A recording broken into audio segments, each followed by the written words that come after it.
the reality was that I had found myself in a situation that was very much out of my control, and I was grasping at anything to try and gain some semblance of control. So, did you know that then, or is this your awareness now looking back? I had no. Okay. Hindsight is a true gift. You're listening to Rise Above, a Rogers Behavioral Health podcast, where we sit down with Rogers experts who are changing the way the world views mental health and addiction.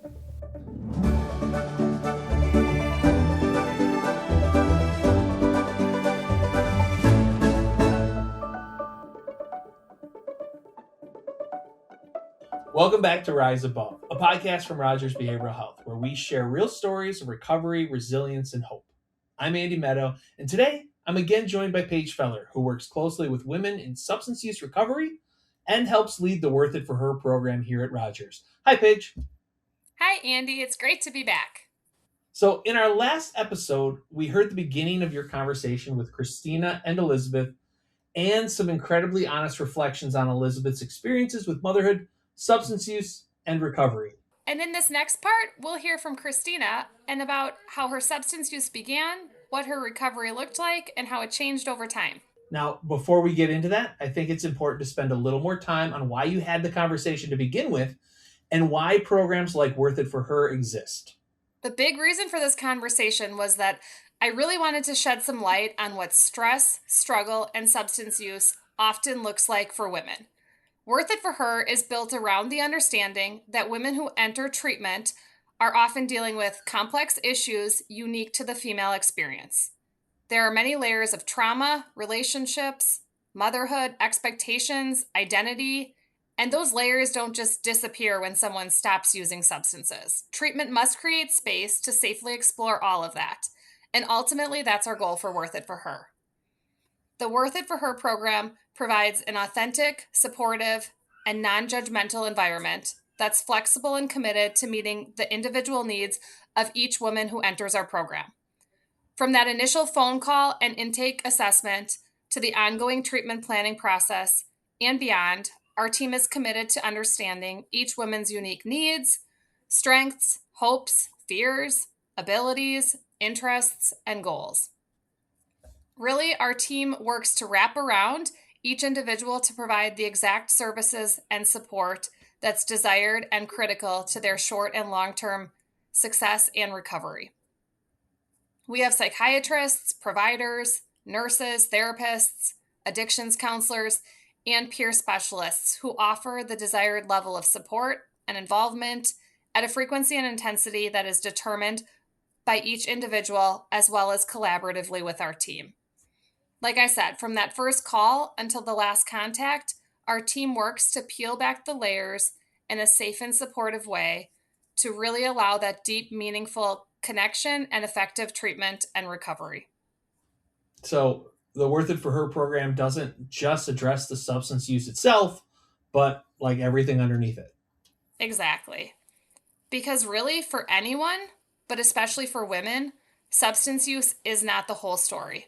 It's often connected to experiences like trauma, abuse, control, perfectionism, responsibility, stress, and feeling like they have to hold it all together for everyone else.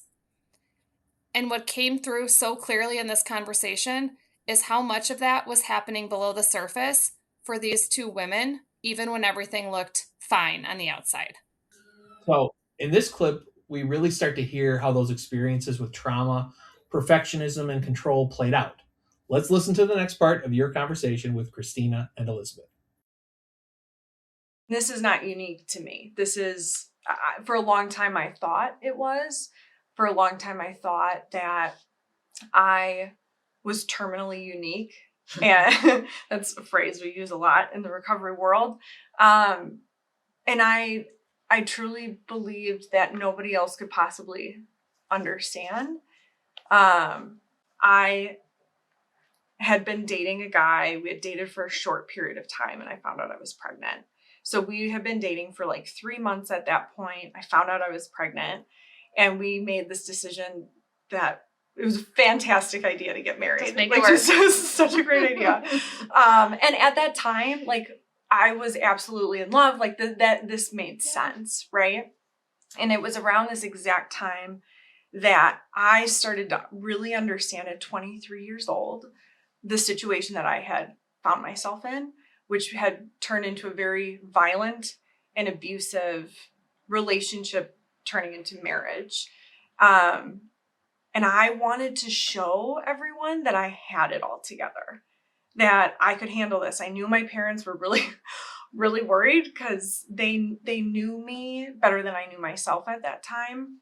But I was hell-bent on being able to show that I could handle this, that I had it all figured out. Nobody knew really what was happening in the house. He was involved with substances, and that came to light throughout the marriage, but everything was supposedly fine, and I that was satisfying to me. But the reality was that I had found myself in a situation that was very much out of my control, and I was grasping at anything to try and gain some semblance of control. So Did you know that then, or is this your awareness now looking back? I had no. Okay. Hindsight is a true gift to me, and I've been able to really go back, and I don't want to say analyze, but I've been able to come to terms with some of the decisions or thought processes that I was making at that time leading in. But in the moment, you But in weren't the aware of moment, I those didn't things. know. I can look back now and recognize that I had this perfect birth plan because I wanted the perfect, I wanted it just the way I wanted it. I was going to do it as natural of a birth as possible. Like I had our bags packed. I had the nursery all ready to go. Like everything was perfect. The nursery was bubblegum pink with white trim. And my poor ex-husband spent hours building exactly what I wanted. And then my water broke at 1 a.m. And within 6 hours, I was being rushed into an emergency C-section surgery. And I remember, like, it actually makes me start physically shaking sometimes when I think about this.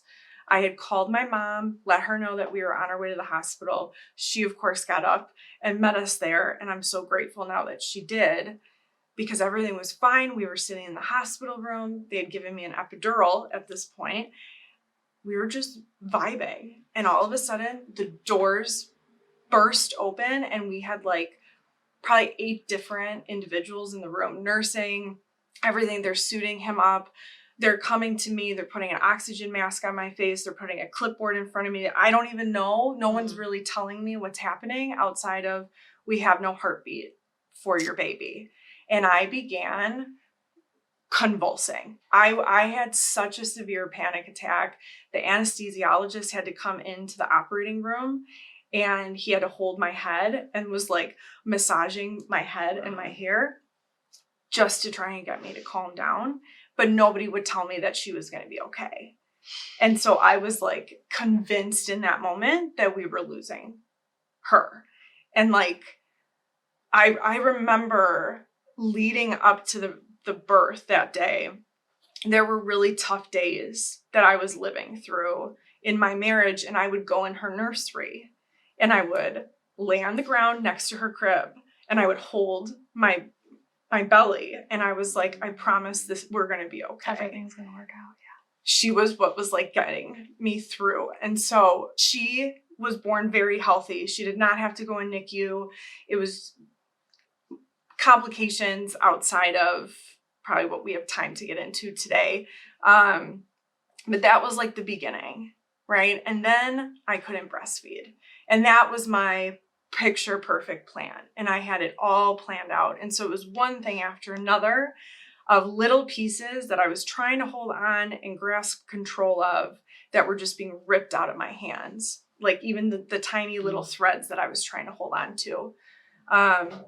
And so because of having this C-section, I was in the hospital a little bit longer than most people probably would be. There were some complications that had happened afterwards. And so when they gave me this prescription of painkillers that I had never touched or dabbled with in my life, I truly felt normal. Instant relief. It was like, and again, hindsight is such a gift in this moment. What I'm able to understand now that I did not understand then was that what I was really looking for and what I truly became addicted to initially was this need to escape reality at any and all cost. And I had just found an instant gratification way for me to numb everything. You were talking before about how when you came in, you had a hard time like naming feelings. I didn't even know what emotion was because I didn't want to. Right. In order for me to recognize and name those feelings or those emotions, that would have meant I would have had to have been really honest with myself, and I refused to. And so the pills in the beginning, and I wasn't using more than was being prescribed initially at all, right? Like it was just truly taking them, and I felt happy and I felt free and I felt like I could handle anything. It didn't matter if he was screaming at me or a million other things that were happening. I was in my own world, and that was the most important thing to me in that moment. And how I began in my brain, not in reality, but in my brain, getting some semblance of control back. If I could just control how I'm feeling, then nothing else actually matters. When you're talking about convincing yourself that everything's okay and everything's perfect, Yes. you know, up until this birth, and then you could no longer effectively convince yourself. Yeah. And then the meds did that, right? The meds gave you that sense of relief, of calm, of being okay. Yeah. And it just was a perfect storm of events that were happening at the same time. My ex-husband had relapsed, and I did not know this, on pills, which turned into heroin at that time. And it all kind of came to a head when my prescription was running out. And there were no more refills. And he admitted that he had been using, and heroin's really no different than the Percocet. It's the same thing. They're both opiates or opioids. That's what he said. Yeah, it's the same thing. It's the exact same thing. And I eventually convinced myself it's absolutely the exact same thing. It's no problem. And so here I am, and he and I are spiraling into this addiction together, but I can't even say anything to him about it because I'm doing the exact same thing, which fueled codependency and the toxicity to a level that I hope I never see again myself. And your daughter was here and healthy and Yes. in the mix of all of this? Yeah. So, like you, we did a fantastic job of hiding our addiction. Like no, literally nobody knew. I think that there were some questions. I think people in both of our families just thought that we were wildly irresponsible with money and didn't know how to run a business at all. And we were wildly irresponsible with the money because we were spending it on in a different way than they would have ever guessed. Right. Like they just thought, I think that these were two people who knew how to build the business but couldn't maintain it and didn't know how to budget. And the reality was we did. It was just that not getting sick and being able to escape that reality was the priority. And so we were able to maintain that in a loose definition for roughly 3 years. Did people ask? Did your family? His family, I remember his family asking sometimes, like, is everything okay? Are you guys sure everything's okay? I remember them asking him one time, like, are you on drugs again? And so I remember thinking, like, okay, this facade that we're putting on, it's starting to have cracks in it, right? And so then you just try and overcompensate. If I show pictures to people of myself in those like first 3 years, you would have no idea. You would have absolutely no idea that I was struggling with addiction in any way at that time. Yeah. Ailey was so cute. I always made sure she looked perfect. I had my hair done. I had my nails done. In my brain, if I looked good on the outside, I could put on enough of a show to convince you that everything was fine. No one knew about the abuse. No one knew about the drugs, nothing until they did, until it all came crashing down. But those 3 years were spent simultaneously trying to escape my reality and convince myself that everything was fine, and at the same time spiraling internally because I felt like I was the biggest failure in the entire world, but nobody could know. And so the amount of shame and guilt that I had and situations that I would put her in or places that I would take her to, like I, every once in a while, will have a flashback memory and I will sit there like, it feels like that was a completely different person that was making those choices and decisions, but it wasn't. Like that was me making those choices and decisions. And like you, I now have to deal with the consequences of those. And it does not matter how much treatment you go through, how much therapy you go through, how much work you do on yourself. I will tell you from my experience, I think that I will always carry shame and guilt with me as a mom for the choices and decisions I made, the situations that I put her in, and that I did not hit bottom, if you will, sooner. Because there should have been so many bottoms along the way that really should have been like, this is enough. This is your breaking point, and it never was. And we will be right back. For those who serve on the front lines, support should meet you where you are. Rogers Firewatch is a mental health program designed specifically for veterans and first responders. Built by people who understand your experiences, Firewatch offers proven effective care with a flexible schedule to help you work through trauma, stress, and life after service. You've had others' backs. Now it's time someone has yours. At Rogers Firewatch. To learn more, go to rogersbh.org. And now back to the interview. I know you both talk about shame and guilt and efforts to overcome that and efforts to love yourself, embrace yourself, be more authentic, and you both have so much insight and self-awareness. I imagine that with the growth, with the healing comes more awareness and more reflection on things that bring up more shame and guilt. Does that feel like a cycle? And can you remember back to, those days? What was going through your mind at night? Were you aware of some of those things, or were you oblivious and just telling yourself things were fine? Can either of you talk about what that cycle looks like, both in the past of the constant shame and guilt, but now as you're working on healing and recovery when those things come up, how you handle it? I think the shame and the guilt look different for different reasons, for me, at least today. Back then, the shame and guilt that I had was very much that I was a failure as a mom. I had no business being a mom, that my parents were much better parents to her than I ever could be, and that I deserved all the horrible things that I was going through and that I had done. Today, in recovery is such a beautiful gift, and it is something that I hope that every person that is suffering with their addiction is able to find. And it is unbelievably difficult because you have to also face the very real consequences. I'm 36 years old. I just graduated with my master's, which is great, but I just did that.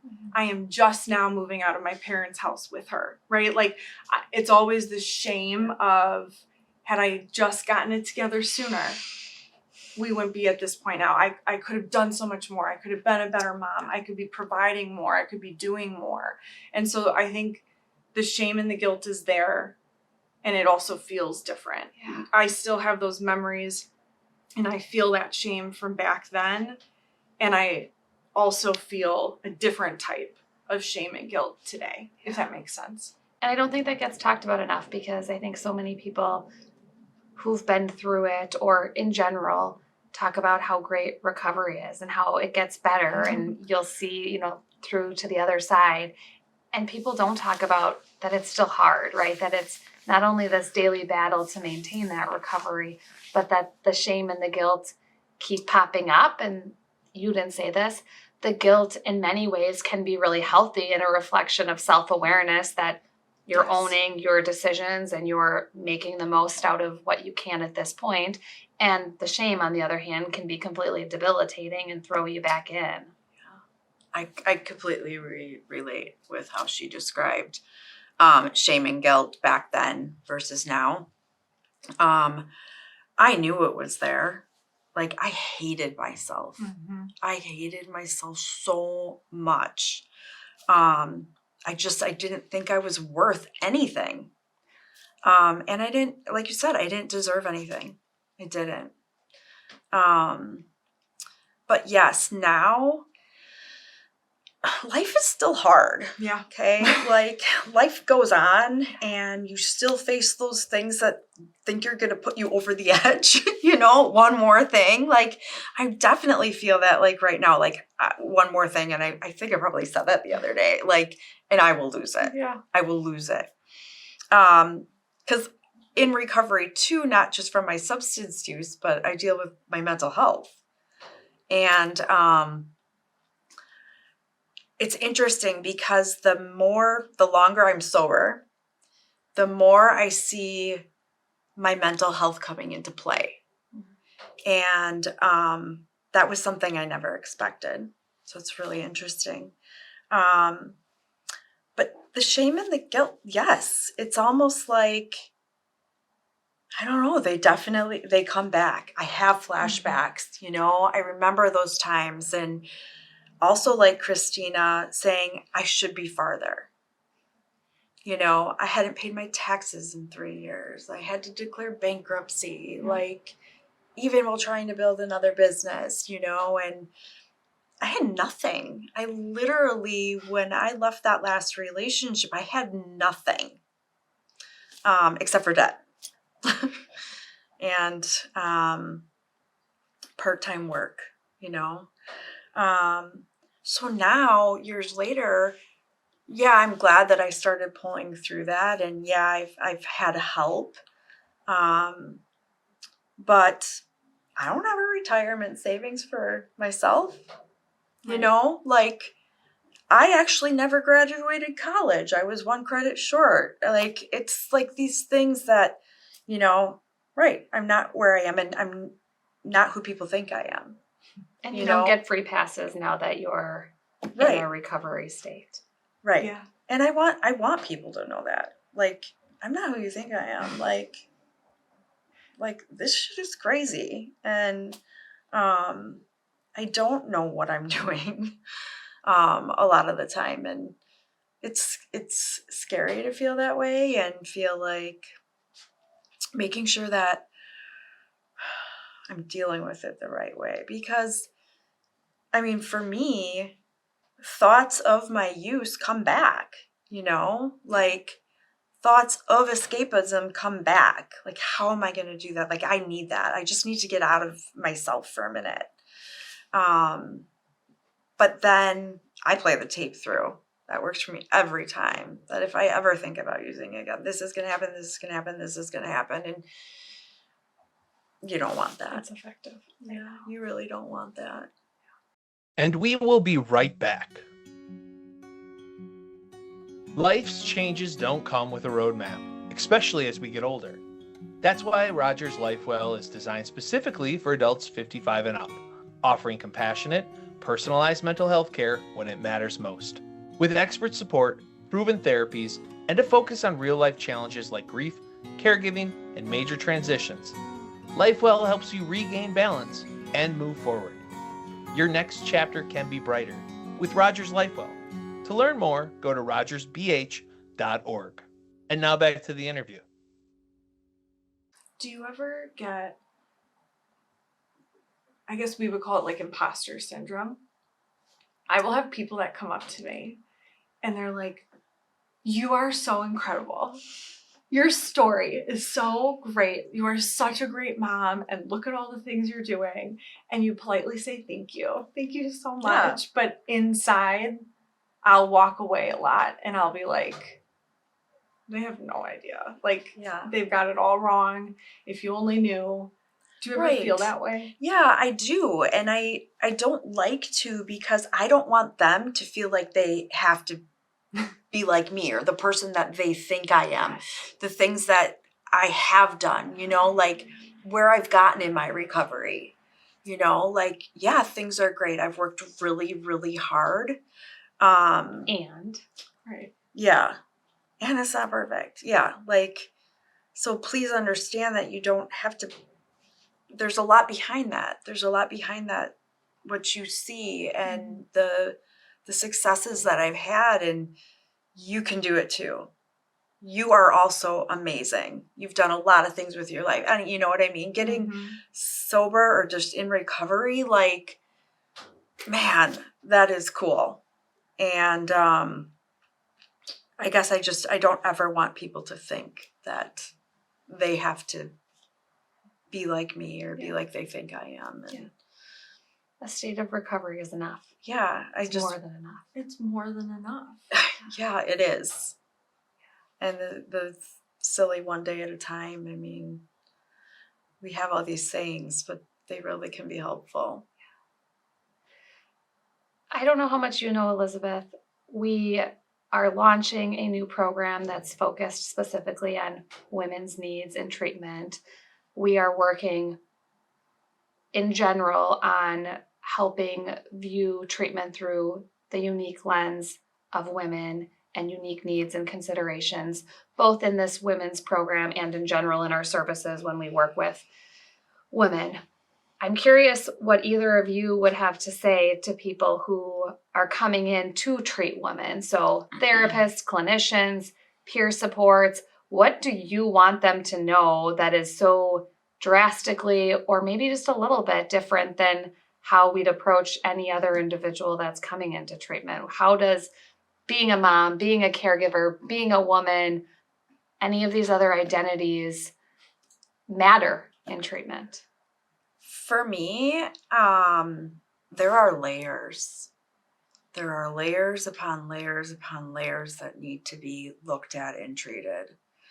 And I will fight you tooth and nail not to go there because I don't want you to know that, or I just don't want to go back there or whatever, but they have to be.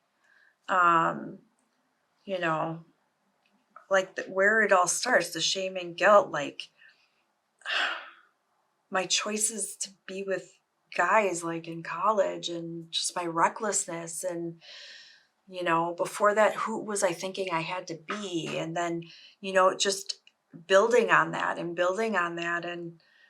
it culminated with me being in a sexually abusive relationship that I was like, holy cow, how did I get here? I mean, I couldn't believe the low I was. That was, that was my rock bottom because I got sober after that. I couldn't believe the person I had become.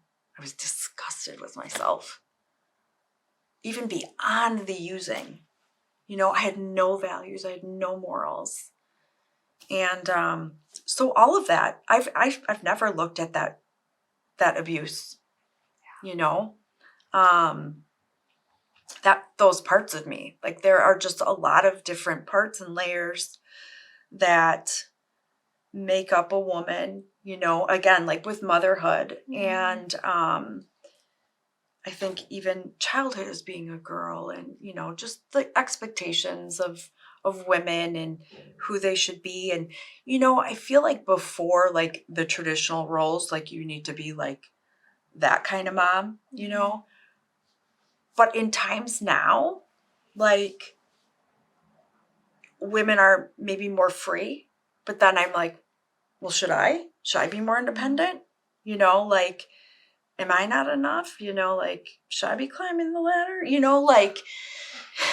Where like before you had to be the traditional mom and now it's like, you have to be the strong woman that's better than men, It's just all of it. There's messy, complicated, for me, twisted. I'm thinking about too, and replaying in my head the things you said about needing to feel safe, needing to feel accepted, needing to feel supported, combined with pulling back all these layers that are making you feel exactly the opposite of those things. and finding a way to help it feel comfortable to be able to address those when you say no or when you give pushback. And such a challenge to do that in an effective way that really focuses on the relationship and giving you the support, the empathy, the love that you need to push through. And the time. Yeah. I think it takes time because every conversation then has reflection and, you go back to the shame, but I don't know. It just takes time to work through it, I think. Well, listener, you've been listening to another part of Paige's conversation with Christina and Elizabeth and a deeper look into the realities of addiction and recovery. One of the most important things I hope listeners take away from this conversation is that recovery isn't a finish line. It's ongoing, it's layered, and it can be really hard and really messy even when you're doing everything right. And I feel like it's safe to say that that's why programs like the Worth It For Her program matter, right? Yes, because women deserve care that recognizes those layers. Not just substance use, but trauma, relationships, identity, motherhood, and all the expectations that they carry. Worth It For Her is designed to create that space where women can work through all of that at their own pace, with support, and without judgment. And again, thank you to Christina and Elizabeth for their honesty and vulnerability. These conversations make it easier for others to feel seen, understood, and less alone. Thanks for being here again, Paige. And listeners, if the Worth It For Her program could support you or a loved one, that information is down in the description of this episode. And for everyone else, thank you for listening to another episode of Rise Above, a podcast from Rogers Behavioral Health. Be sure to like and subscribe to be notified of new episodes. And as always, if you or someone you care about is struggling with a mental health or substance use disorder, visit rogersbh.org for a free mental health screening. Until next time, thanks for listening.